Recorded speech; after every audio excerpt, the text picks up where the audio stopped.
ছেলেকে পড়তে দিয়ে আসছি, দিয়ে এসে বাড়ি এসে একটুখানি দেখো কুল খাচ্ছি। ঘরে ছিল, একদিন জাম্বু দিয়ে গেছিলো বেশ কয়েকদিন আগে, তো অনেক কটা নষ্ট হয়ে যাচ্ছে, কটা খেয়েছি আর বেশি খেতে পারছি না, খাবার খেতে ভালো লাগছে না। দেখো এই জ্বর শোটাটার জন্য, জ্বর ঠোসা ভুল হয়েছে বলাটা, জ্বর ঠোসাটার জন্য ঠিক করে খাবার খেতে পারছি না। কুলটা খেতে ভালো লাগছে তাই একটু কুল খাচ্ছি।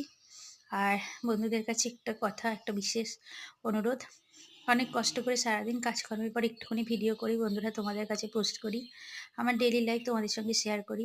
তোমরা প্লিজ একটু পাশে থেকো বন্ধুরা, অনেক প্রয়োজনে অনেক দরকারে আমি ভিডিও করি। তোমরা যদি পাশে থাকো তাহলে আমার অনেক উপকার হয়, ছেলেটাকে একটু ভালো করে মানুষ করতে পারি বন্ধুরা। ঠিক এই কারণেই আমার ফেসবুকে ভিডিও করতে নামা, আর কোনো কারণ নয়। তোমরা আমার ভিডিওগুলো দেখো, একটু লাইক কমেন্ট করো, আমাকে একটু সাবস্ক্রাইব করে দিও বন্ধুরা।